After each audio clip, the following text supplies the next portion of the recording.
Sitting here by your picture.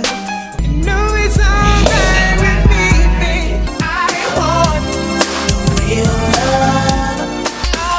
Oh, girl. I've been thinking about you all day long. I wanna give you all this love, baby. Y'all mind if I just take my time with this one? I didn't mean to hurt you. I feel like I deserted to.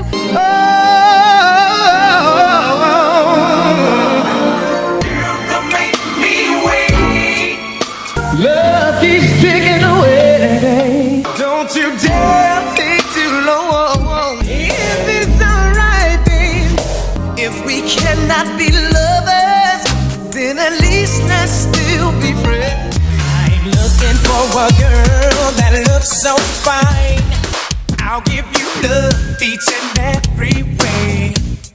How could I have done those things, girl? If it's on your mind, I'm looking for an angel. Girl, you don't know what you do to me. Then you love me so fun too. I'm looking for that perfect girl. Don't you dare think too long.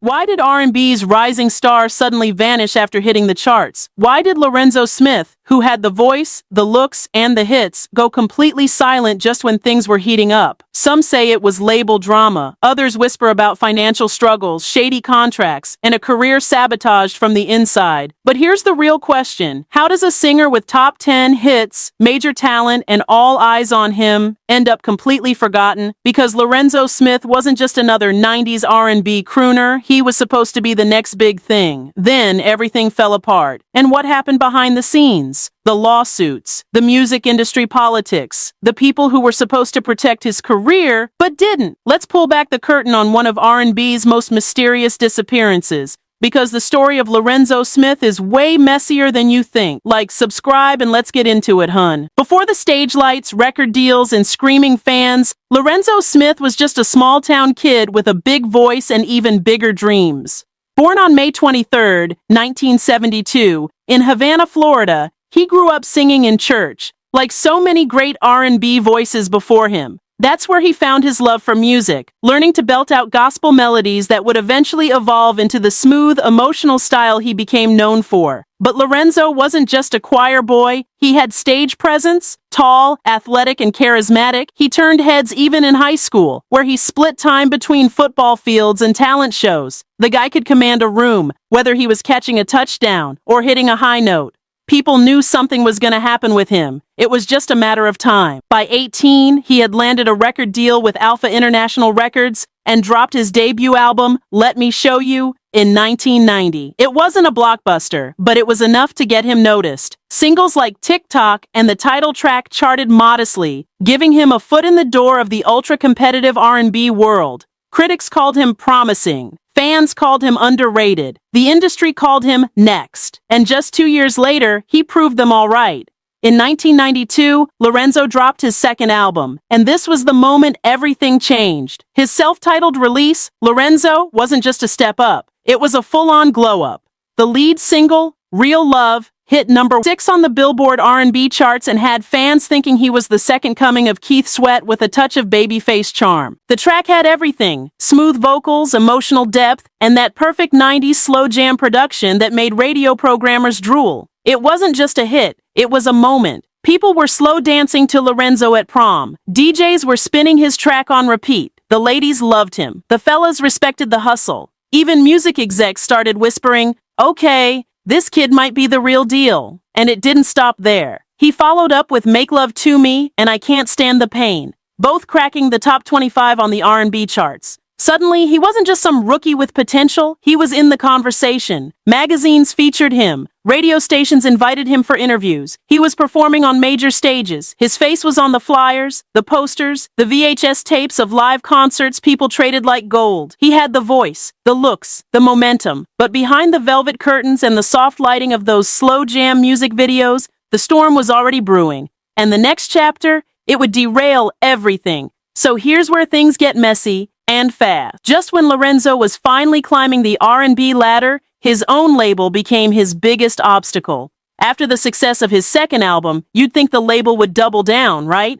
Push more singles, get him on more tours, build the brand. Nope. Instead, Lorenzo got hit with a 3-year-long dispute with Alpha International Records that basically froze his career in place. And let's be real, 3 years is a lifetime in the music industry, especially in the early 90s, when R&B was exploding with new talent. 1 year off the charts and fans forget. 3, you're a ghost. While artists like Jodeci, Boyz II Men, and R. Kelly were dominating the radio, Lorenzo was caught up in legal quicksand, unable to release music, locked into a contract, and stuck watching his momentum go up in flames. Insiders say the drama boiled down to control, creative direction, money, ownership. You know, the usual record label nightmare. Lorenzo wanted out. The label said no, and the longer it dragged on, the more irrelevant he became in the eyes of the industry. He wasn't the first artist to get trapped by shady deals. TLC, Tony Braxton, and even Prince had gone to war with their labels. But Lorenzo didn't have the machine behind him. No powerhouse lawyer, no major media coverage, just a young artist from Florida who got buried under contracts and industry politics.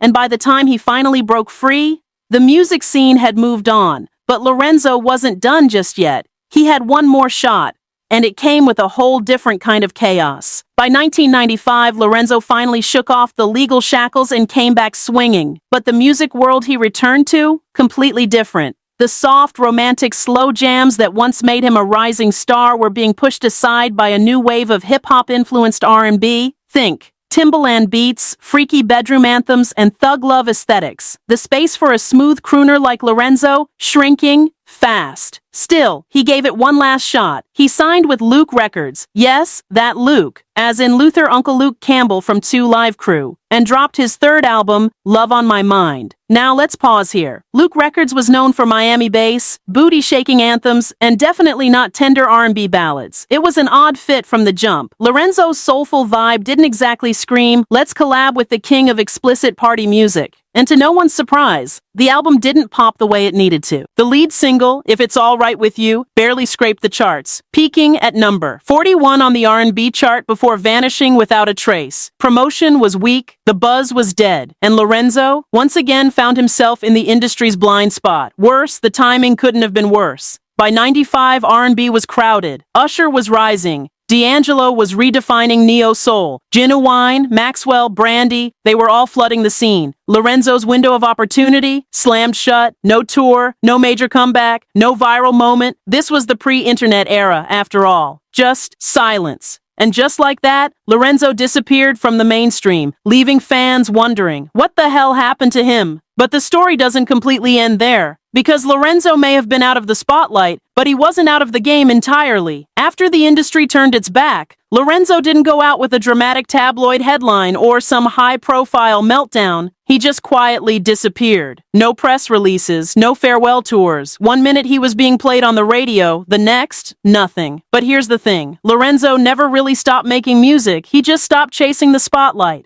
While he never released another studio album after 1995, he continued doing low-key performances, mostly in the South, and popping up on underground R&B shows for the die-hard fans who never forgot those early hits. In 2015, 20 years after his last album, he surprised everyone by featuring on Razor's track, I Know No More. Was it a comeback? Not really, but it was a reminder. The voice was still there, and it proved that Lorenzo hadn't completely stepped away. He had just stepped back. There were also rumors that he was writing music behind the scenes, possibly working with local artists in Florida and helping produce indie tracks under different names. But Lorenzo never chased the fame again. Maybe he'd had enough of the shady deals, the fake friends, and the constant grind of trying to stay relevant in a cutthroat industry. Or maybe, after everything, he just wanted peace. No reality TV stunts, no scandals later in life, no desperate attempts to go viral. Just a man who gave the industry his shot and then chose to live life on his terms.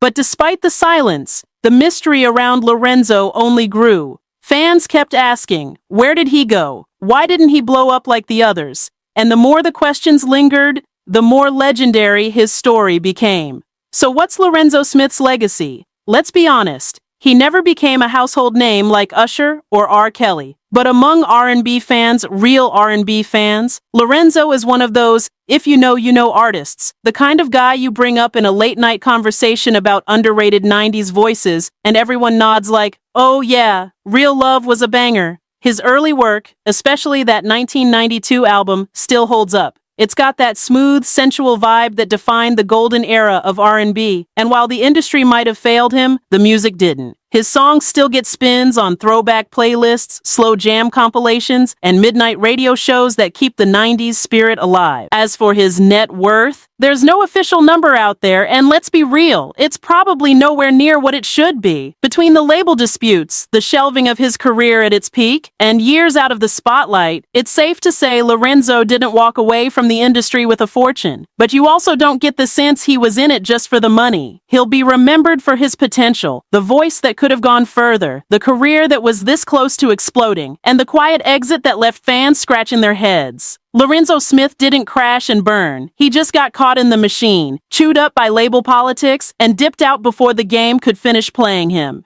Still, if you play Real Love today, it slaps. And sometimes that's legacy enough. Lorenzo Smith's story isn't your typical music industry tragedy. It's something a little quieter, a little sadder, and honestly, a little more real. He didn't flame out in a scandal. He didn't have some wild public meltdown. He just faded. Not because he wasn't talented, he was.